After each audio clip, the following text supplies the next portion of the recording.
Sir, കഴിഞ്ഞ ദിവസം പ്രതിരോധ മന്ത്രി പ്രഖ്യാപിച്ച ഡിഫൻസ് ഫോഴ്സ് വിഷൻ 2047 അതെന്താണെന്ന് ലോകത്തിന് തന്നെ പിടികിട്ടിയില്ല. രാജ്യത്ത് തന്നെ പല ആളുകൾക്കും അതെന്താണെന്ന് അറിയില്ല.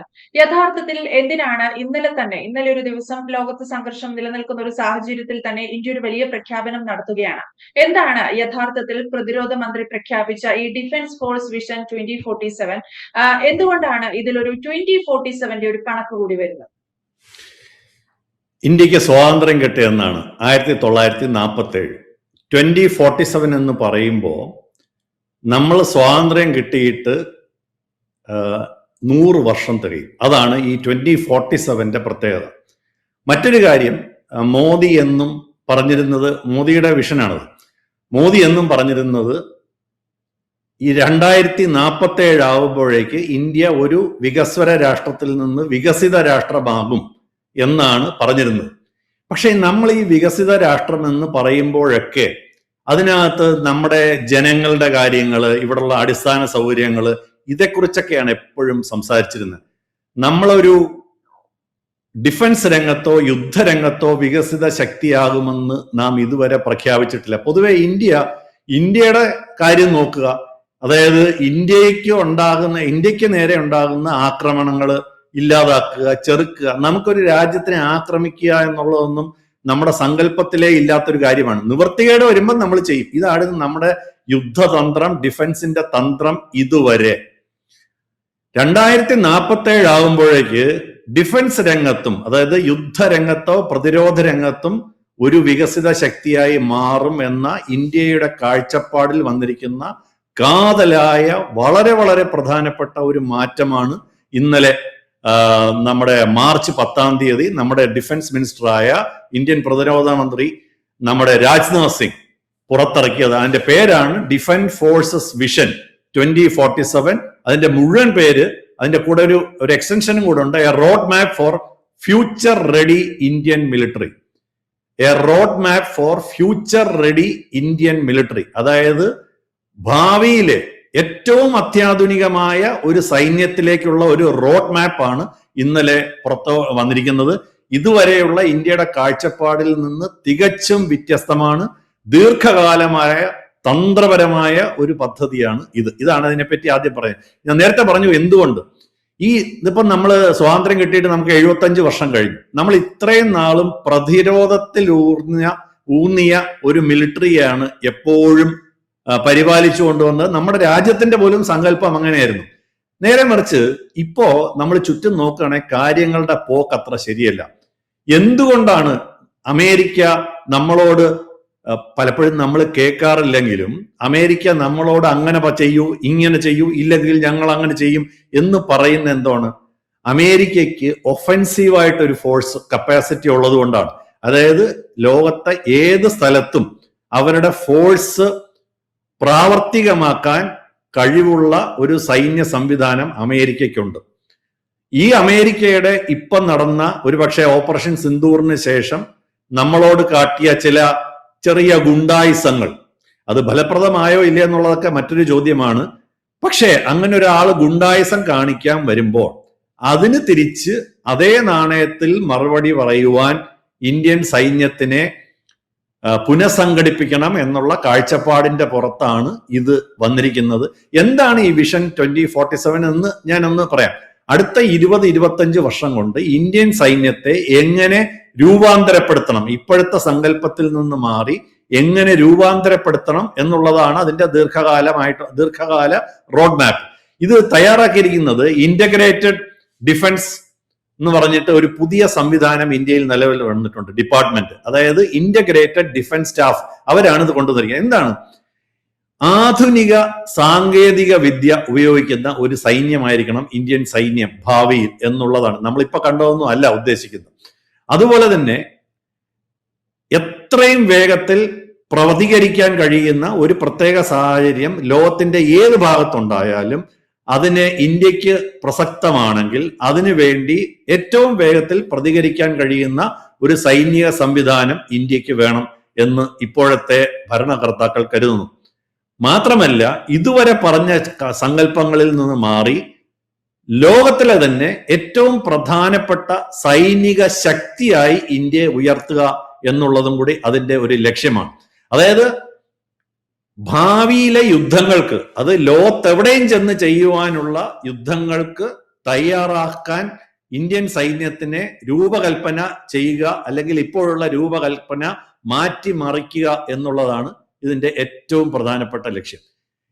ഇനി ഇതിന്റെ എന്താണ് ഇതിന്റെ തന്ത്രപരമായ ആശയം? ഇതിനകത്ത് ഏറ്റവും പ്രധാനപ്പെട്ട ഒരു കാര്യം എന്ന് പറയുന്നത് ഇന്റഗ്രേറ്റഡ് മൾട്ടി ഡൊമൈൻ മിലിറ്ററി. അതായത് ഇപ്പൊ നമുക്കറിയാം, നമുക്ക് പ്രധാനമായിട്ടും നമ്മുടെ സൈന്യം ഏത് കോട്ടിയോട് ചോദിച്ചാലോ ഏതൊരു മുതിർന്ന ആളോട് ചോദിച്ചാലും നമുക്ക് കരസേനയുണ്ട്, വ്യോമസേനയുണ്ട്, നാവികസേനയുണ്ടെന്നൊക്കെ പറയും. പക്ഷെ ഇതിവിടം കൊണ്ട് തീർന്നു. എന്നാൽ ഇന്നത്തെ ഇപ്പൊ അമേരിക്ക പോലുള്ള ഒരു രാജ്യത്തിന് ഇങ്ങനെയല്ല ഇതിന്റെ സംവിധാനം. അപ്പൊ അതിനോട് കിടപിടിക്കുന്ന രീതിയിൽ ഈ കരസേനയ്ക്കും നാവികസേനയ്ക്കും വ്യോമസേനയ്ക്കും പുറമെ ബഹിരാകാശ സേന, അതായത് നമ്മുടെ സാറ്റലൈറ്റുകൾ, നമുക്കറിയാം ഇന്നത്തെ കാലത്ത് ഡേറ്റ കളക്ട് ചെയ്യുന്നതിലും കമ്മ്യൂണിക്കേഷനിലും ഒക്കെ ഉപഗ്രഹങ്ങളുടെ അല്ലെങ്കിൽ സാറ്റലൈറ്റിന്റെ നിരീക്ഷണം വളരെ പ്രധാനമാണ്. അത് വളരെ അധികം ശക്തിപ്പെടുത്തുക എന്നുള്ളതൊന്ന്.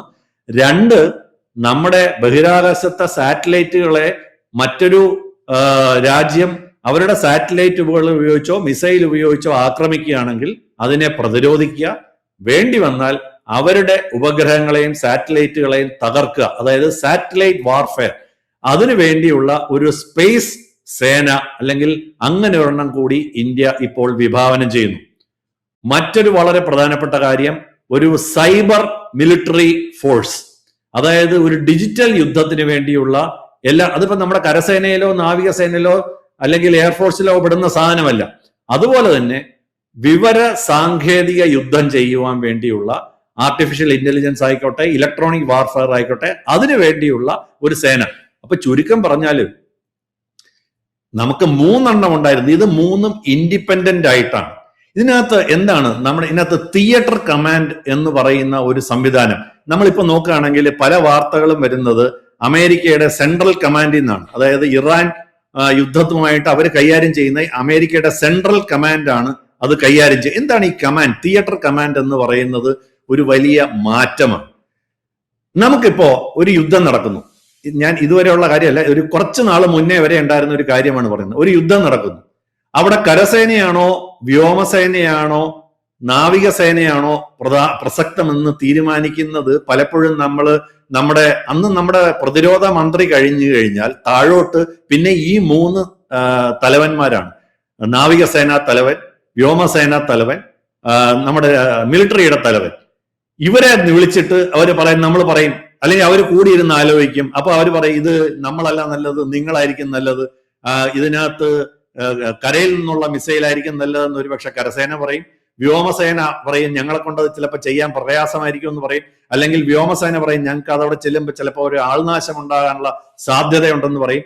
അപ്പോ ഓരോ തലവനെയും, സേനാ വിഭാഗത്തിന്റെ തലവനെയും കാര്യം പറഞ്ഞ് മനസ്സിലാക്കി പിന്നെ അവര് താഴോട്ട് പോകണം. ഈ മിലിറ്ററിയിൽ ഒരു വലിയ ചെയിൻ ഓഫ് കമാൻഡ് എന്ന് പറയുന്ന ഒരു വളരെ 2 കാരണമുണ്ട്. ഒന്ന്, അത് മിസ്യൂസ് ചെയ്യാതിരിക്കാൻ, വേറൊരാൾ അതിനകത്ത് കയറി കളിക്കാതിരിക്കാൻ. അപ്പൊ ആ ചെയിൻ ഓഫ് കമാൻഡ് വഴി താഴോട്ട് പോയാൽ മാത്രമാണ് കാര്യങ്ങൾ നടക്കുക. പക്ഷെ ഇന്നത്തെ കാലത്ത് ഒരു യുദ്ധത്തില് ഈ 3 സാധനങ്ങൾ ഇങ്ങനെ സെപ്പറേറ്റ് ആയിട്ട് വർക്ക് ചെയ്യുകയാണെങ്കിൽ നമ്മളെ ഇവരെ ഏകോപിപ്പിക്കുക എന്ന് പറയുന്നത്, ഇന്നിപ്പം എയർഫോഴ്സ് അവിടെ ചെല്ലുമ്പോഴത്തേക്ക് നമ്മുടെ മറ്റേ ഡ്രോൺസ് അവിടെ ചെല്ലണം. കരസേനയുടെ ഡ്രോൺ അതിന് മുന്നേ പോയി കാര്യങ്ങൾ നടത്തണം. എന്നുവെച്ചാൽ കരസേന പലപ്പോഴും കൈകാര്യം ചെയ്യുന്ന ഡ്രോണുകൾ കൈകാര്യം ചെയ്യുന്നത് കരസേനയാണ്. മിസൈലുകൾ പലപ്പോഴും താഴേന്ന് കൈകാര്യം ചെയ്യുന്നത് കരസേനയാണ്. വ്യോമസേന ചെല്ലുന്നതിന് മുന്നായിട്ടുള്ള കവർ വേണം, അതിനു മുമ്പായിട്ട് ആ ഡിസ്ട്രക്ഷൻ നടക്കണം. അപ്പൊ ഇങ്ങനെ വരുമ്പോ ഇതിനെ ഏകോപിപ്പിക്കുക എന്ന് പറയുന്നത് വളരെ ബുദ്ധിമുട്ടുള്ള ഒരു കാര്യമായതുകൊണ്ടാണ് നമ്മൾ ചീഫ് ഓഫ് ഡിഫൻസ് സ്റ്റാഫ് എന്ന് പറഞ്ഞ് 3 നാവികസേന, വ്യോമസേന, കരസേനയുടെ 3 നേതാക്കൾക്ക് മുകളിൽ ഒരു ചീഫ് ഓഫ് ഡിഫൻസ് സ്റ്റാഫിനെ വെച്ചത്. പക്ഷെ അതുകൊണ്ട് മാത്രം കാര്യമല്ല. അവിടെയാണ് നമ്മുടെ തിയേറ്റർ കമാൻഡ് രൂപീകരിക്കുമെന്ന് പറയുന്നത്. നമുക്ക് ശരിക്കും പറഞ്ഞാൽ ഇപ്പൊ നോക്കുകയാണെങ്കിൽ നമ്മുടെ വ്യോമസേന 7 കമാൻഡുകളായിട്ടാണ് സെപ്പറേറ്റ് വർക്ക് ചെയ്യുന്നത്. അതായത് ഓരോ റീജിയൻ വെച്ച് നോക്കിയിട്ട് 7 കമാൻഡുകളാണ് വ്യോമസേനയ്ക്കുള്ളത്. അതുപോലെ തന്നെ കരസേനയ്ക്കും 7 കമാൻഡ് ഉണ്ട്, നാവികസേനയ്ക്ക് 3 കമാൻഡുകളുണ്ട്. അങ്ങനെ ശരിക്കും പറഞ്ഞാൽ മൊത്തം 17 കമാൻഡുകളാണ് ഇന്ത്യൻ മിലിറ്ററി എന്ന് പറയുന്നത്. ഇവ മൂന്നും സെപ്പറേറ്റ് ആണ്. ഇവ ഓരോന്നും ഇൻഡിപെൻഡന്റ് ആയിട്ട് പറയുന്നത് അവരുടെ ചെയിൻ ഓഫ് കമാൻഡ് സെപ്പറേറ്റ് ആണ്. അതിനെ മാറ്റി ഇന്ത്യ നമ്മുടെ സൈന്യത്തിന്, അതായത് area wise northern theatre command, അതായത് ചൈന അതിർത്തി കൈകാര്യം ചെയ്യാൻ വേണ്ടി നോർത്തേൺ തിയേറ്റർ കമാൻഡ്, അതുപോലെ തന്നെ പാകിസ്ഥാൻ അതിർത്തി കൈകാര്യം ചെയ്യാൻ വേണ്ടി വെസ്റ്റേൺ തിയേറ്റർ കമാൻഡ്, അതുപോലെ തന്നെ ഇന്ത്യൻ സമുദ്രം കൈകാര്യം ചെയ്യാൻ വേണ്ടി മാരിടൈം തിയേറ്റർ കമാൻഡ് എന്ന് പറയുന്നത് അതിന്റെ ആസ്ഥാനമായിട്ട് ഇപ്പൊ പറഞ്ഞിരിക്കുന്നത് തിരുവനന്തപുരമാണ്. ഇത് ഇന്നലെ വന്ന പ്രസ്താവനയിൽ പറഞ്ഞിരിക്കുന്നത് തിരുവനന്തപുരമായിരിക്കും ഇന്ത്യൻ മഹാസമുദ്രത്തെ മൊത്തം നിയന്ത്രിക്കുന്ന കമാൻഡ് വരാൻ പോകുന്നത് തിരുവനന്തപുരത്താണ്, കേരളത്തില്. അപ്പോൾ അതൊരു വലിയ മാറ്റമാണ്. ഇതിനകത്ത് ഈ ചൈന അതിർത്തിയിലെ നാവികസേനയായാലും വ്യോമസേനയായാലും ആർമി ആയാലും ബാക്കി നേരത്തെ പറഞ്ഞ സൈബർ ആയിക്കോട്ടെ സാറ്റലൈറ്റ് ആയിക്കോട്ടെ എന്തും ആ ഒരു കമാൻഡിൽ നിന്ന് പോവും. അതുപോലെ തന്നെ പാകിസ്ഥാൻ അതിർത്തിയിലോട്ടുള്ള എല്ലാ സൈന്യങ്ങളും ഒരു കമാൻഡിൽ നിന്ന് പോവും. നമ്മുടെ എന്താണ് പറയുക, ഇന്ത്യൻ സമുദ്രം അതിനെ കൈകാര്യം ചെയ്യാനുള്ള എല്ലാ സാധനവും മാരിടൈം തിയേറ്റർ കമാൻഡ് തിരുവനന്തപുരത്ത് നിന്ന് ആയിരിക്കും അതിന്റെ നിയന്ത്രണം. അപ്പൊ അതിനകത്ത് എയർഫോഴ്സ് വരും, ആർമി വരും, നേവി വരും, ഡിജിറ്റൽ വാർഫെയർ വരും, സാറ്റലൈറ്റ് സ്പേസ് വരും, എല്ലാ സംവിധാനങ്ങളും വന്നിട്ട് എന്തുകൊണ്ടാണെന്ന് വെച്ചാൽ ഇനി പിന്നെ ആരുടെ ചോദിക്കാനോ പറയാനോ പറ്റില്ല. കമാൻഡിൽ നിന്ന് ഉത്തരവ് പോയി കഴിഞ്ഞാൽ ഇത് എല്ലാവർക്കും ബാധകമാണ്. ആ ചെയിൻ ഓഫ് കമാൻഡിനെ വളരെയധികം ലഘൂകരിക്കുന്ന, വളരെ വേഗത്തിൽ തീരുമാനങ്ങൾ എടുക്കുവാൻ സാധിക്കുന്ന, വളരെ മികച്ച കോർഡിനേഷൻ, തമ്മിലുള്ള ആശയവിനിമയം എളുപ്പമാക്കുന്ന, നമ്മുടെ യുദ്ധസന്നദ്ധത വർദ്ധിപ്പിക്കുന്ന ഒരു വലിയ തന്ത്രത്തിനാണ് ഇന്ത്യൻ സൈന്യത്തിനെ പൂർണ്ണമായും പുനഃസംഘടന ചെയ്യുന്ന ഒരു സംവിധാനമാണ് വരുന്നത്. ഇനി അടുത്ത ഒരു പക്ഷേ നമുക്ക് അറിയാനുണ്ട് ഡിജിറ്റൽ, നമ്മൾ ഈ ടെക്നോളജി ഡ്രിവൺ മിലിറ്ററി എന്ന് ഞാൻ നേരത്തെ പറയുന്നുണ്ട്. എന്താണ് അതിനകത്തുള്ള ഏറ്റവും വലിയ പ്രത്യേകത? നമുക്ക് ഇത്തരം ഒരു ഫോഴ്സ് പലപ്പോഴും നമുക്ക് സെപ്പറേറ്റ് ആയിട്ടില്ല. നമുക്കറിയാം ഇത് ആർട്ടിഫിഷ്യൽ ഇന്റലിജൻസിന്റെ കാലമാണ്. ആർട്ടിഫിഷ്യൽ ഇന്റലിജൻസ് അടിസ്ഥാനമാക്കിയിട്ടുള്ള, നിർമ്മിത ബുദ്ധി അടിസ്ഥാനപ്പെടുത്തിയിട്ടുള്ള യുദ്ധമാണ്. അപ്പോ പലപ്പോഴും നമ്മൾ മനുഷ്യൻ ചിന്തിക്കുന്നതിനേക്കാളും വളരെ ഫാസ്റ്റ് ആയിട്ട് ഒരു യുദ്ധം, എവിടുന്ന് ഏത് പ്ലെയിൻ വരുന്നു, ഏത് ആയുധമാണ് വെച്ചിരിക്കുന്നത്, ഇതിനെ ഏത് മിസൈൽ കൊണ്ട് അടിച്ചിടണം, ഡ്രോൺ കൊണ്ട് അടിച്ചിടണം. നമുക്കറിയാം ഇപ്പോഴത്തെ ഇറാൻ യുദ്ധത്തിൽ ഇറാൻ അയക്കുന്ന വളരെ വില കുറഞ്ഞ 20,000 രൂപ, $30,000 വില വരുന്ന ഡ്രോണുകളെ തകർക്കാൻ വേണ്ടി $10 ലക്ഷം അല്ലെ $20 ലക്ഷം വിലയുള്ള പാട്രിയോട്ട് മിസൈലുകളാണ്, അതായത് 1 മില്യണോ 2 മില്യണോ ചെലവുള്ള പാട്രിയോട്ട് മിസൈലുകളാണ് ഓരോ പ്രാവശ്യം അമേരിക്കയും ഇസ്രായേലും അല്ലെങ്കിൽ ഗൾഫ് രാജ്യങ്ങളും ചെലവാക്കുന്നത്. അപ്പൊ ഏത് ത്രെട്ടിന് ഏത് ആയുധം തിരിച്ച് പ്രയോഗിക്കണം, അത് ഒക്കെ AI വഴി മാത്രമേ നടക്കുകയുള്ളൂ. അതുപോലെ തന്നെ ബാറ്റിൽ ഫീൽഡ് അനലിറ്റിക്സ് എന്ന് പറയും, അതായത് യുദ്ധ സാഹചര്യത്തിൽ വരുന്ന കാര്യങ്ങളെ അപഗ്രഥിക്കുവാനുള്ള കഴിവ് AI-യുടെ ആവശ്യം. അതുപോലെ തന്നെ ഡ്രോൺ യുദ്ധങ്ങൾ, ഓരോ സിംഗിളായിട്ട് പോകുന്ന ഡ്രോണുകളായിക്കോട്ടെ, കൂട്ടത്തോടെ കൂടെ കടന്നലുകൾ പോലെ ആക്രമിക്കുന്ന ഡ്രോണുകളായിക്കോട്ടെ, സൈബർ യുദ്ധങ്ങളായിക്കോട്ടെ. അതായത് സൈബർ യുദ്ധം എന്ന് പറഞ്ഞാൽ സൈബർ അറ്റാക്കും വേണം, സൈബർ ഡിഫൻസും വേണം. ഇപ്പൊ സൈബർ അറ്റാക്ക് എന്ന് പറഞ്ഞാല് അവിടുത്തെ പവർ സപ്ലൈ, ആ രാജ്യത്തിന്റെ പവർ സപ്ലൈ എല്ലാം ഇന്നിപ്പോ കമ്പ്യൂട്ടറൈസ്ഡ് ആണ്, ഓപ്പറേഷനാണ്. പവർ സപ്ലൈ കട്ട് ചെയ്യുക, അല്ലെങ്കിൽ അവിടുത്തെ ഇലക്ട്രോണിക് സിഗ്നൽസുകൾ ജാം ചെയ്യുക, റഡാറുകളെ ഇല്ലാതാക്കുക, അവിടുത്തെ കുടിവെള്ള വിതരണം തടസ്സപ്പെടുത്തുന്ന വിധത്തിലുള്ള സൈബർ അറ്റാക്കുകൾ. ഇങ്ങനെ നമുക്ക് ഇതിന്റെ സാധ്യതകൾ അപാരമാണ്.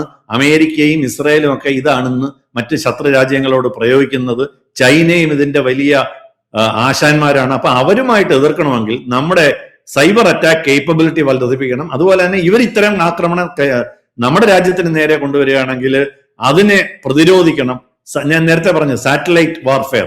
സാറ്റലൈറ്റ് വാർഫെയർ നമ്മുടെ ഉപഗ്രഹങ്ങളുടെ സംരക്ഷണം, മറ്റുള്ള രാജ്യങ്ങളുടെ സാറ്റലൈറ്റുകളെ ആക്രമിക്കുക എന്നുള്ളത്. അതുപോലെ തന്നെ കമ്മ്യൂണിക്കേഷൻ. ഇപ്പൊ നമുക്കറിയാം ഒരുപക്ഷെ കമ്മ്യൂണിക്കേഷൻ, പിന്നെ നമുക്കറിയാം നമ്മുടെ ഈ സെക്യൂർ കമ്മ്യൂണിക്കേഷൻ എന്ന് പറയും, മിലിറ്ററി കമ്മ്യൂണിക്കേഷൻ. പലപ്പോഴും അങ്ങോട്ടും ഇങ്ങോട്ടും സൈന്യങ്ങൾ തയ്യുന്ന കമ്മ്യൂണിക്കേഷൻ ശത്രു രാജ്യങ്ങൾ പിടിച്ചെടുത്താണ് കാര്യം നേരത്തെ അറിയുന്നത്. അപ്പൊ അതിനെ സെക്യൂർ ആക്കുക. ഇതൊക്കെയാണ് ഭാവിയിൽ നടക്കാൻ പോകുന്ന യുദ്ധതന്ത്രങ്ങൾ. അതുപോലെ തന്നെ ഇതിനകത്ത് മറ്റൊരു വളരെ പ്രധാനപ്പെട്ട ഒരു കാര്യമാണ് നമ്മുടെ സ്വദേശീയമായിട്ടുള്ള പ്രതിരോധ ഉൽപാദനം.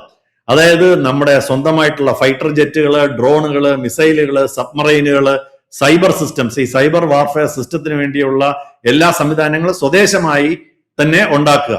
അതുപോലെ തന്നെ ഈ നേരത്തെ ഞാൻ പറഞ്ഞ ഒരുപക്ഷെ നമ്മുടെ ആളുകൾ കേട്ടിട്ടില്ലാത്തൊരു കാര്യമായിരിക്കും ഹൈബ്രിഡ് വാർഫെയർ എന്ന് പറയുന്നത്. അതായത് ഇത് എല്ലാം കൂടെ ചേർന്നിട്ടുള്ള നമ്മുടെ ഇപ്പൊ ഹൈബ്രിഡ് കാറുകൾ, ഹൈബ്രിഡ് ഡീസൽ കാറുകളുണ്ട്, ഹൈബ്രിഡ് പെട്രോൾ കാറുകളുണ്ട്. അതായത് തുടങ്ങുന്നത് ചിലപ്പം സ്റ്റാർട്ട് ആകുന്ന ഇലക്ട്രിക് ആയിരിക്കും, പിന്നെ വേണ്ട സമയത്ത് മാത്രം പെട്രോൾ. അപ്പൊ അതുപോലെ ഈ സൈനിക ആക്രമണത്തിനും ഹൈബ്രിഡ് രീതികളുണ്ട്, സൈബർ അറ്റാക്കുകൾ, അതിന്റെ കൂടെ തന്നെ എക്കണോമിക് പ്രഷർ, അതായത് സാമ്പത്തികമായി അവരെ തോൽക്കുക, മിസ്ഇൻഫോർമേഷൻ, തെറ്റായ വിവരങ്ങൾ ശത്രു രാജ്യത്തേക്ക് കടത്തിവിടുക, ലോകത്തേക്ക് കടത്തിവിടുക, ഇതെല്ലാം ഒരുപക്ഷെ ഈ ഇറാൻ യുദ്ധമാണ് നമ്മളെ കൊണ്ട് ഇത്രയും പെട്ടെന്ന് ഈ കാര്യങ്ങൾ കൊണ്ടുവന്നത്. അതുപോലെ തന്നെ റോബോട്ടിക് ടാങ്കുകൾ, അതായത് മനുഷ്യരില്ലാത്ത ടാങ്കുകൾ, അതുപോലെ തന്നെ മനുഷ്യരില്ലാത്ത ബോട്ടുകൾ, അതുപോലെ തന്നെ അൺമാൻഡ് കോമ്പാറ്റ് വെഹിക്കിൾ എന്ന് പറയും, അതായത് നമ്മുടെ ആള് വേണ്ടാത്ത വിമാനം, AI ഡ്രോണുകൾ, അതുപോലെ തന്നെ സൈനിക പരിശീലനത്തിലെ മാറ്റങ്ങൾ. അതായത് ഇത്തരം നമ്മുടെ പഴയ സൈന്യത്തിനൊന്നും ഇത്തരം കാര്യങ്ങള് ഇങ്ങനെ ഒരു യുദ്ധം ചെയ്യാനുള്ള കഴിവുകളില്ല.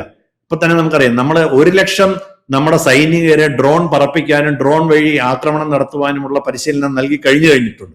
അതുപോലെ തന്നെ AI ഉപയോഗിച്ചിട്ടുള്ള യുദ്ധങ്ങൾ ചെയ്യുവാനുള്ള കഴിവ്, അതുപോലെ തന്നെ ഡിജിറ്റൽ ബാറ്റിൽ ഫീൽഡ് ട്രെയിനിങ് എന്ന് പറയും, അതായത് നമ്മൾ ശരിക്കുള്ളതിന് വരെ സിമുലേറ്റഡ് ആയിട്ട് ബാറ്റിൽ ഫീൽഡ് ട്രെയിനിങ് എങ്ങനെ വരും, അതിങ്ങനെ വന്നാൽ എന്ത് ചെയ്യും, ഇങ്ങനെ വന്നാൽ എന്ത് ചെയ്യും, ഇവിടെ ഇപ്പൊ ആക്രമിച്ചാൽ എന്ത് ചെയ്യും, ഇങ്ങനെയൊക്കെയുള്ള ഒരുപാട് സംവിധാനങ്ങള് ഈ ആർമി, നേവി, പിന്നെ നമ്മുടെ എയർഫോഴ്സ് ഇവ ചേർന്നിട്ടുള്ള കമ്പൈൻഡ് ആയിട്ടുള്ള പരിശീലനങ്ങൾ, സൈബർ വാർഫെയർ ട്രെയിനിങ്.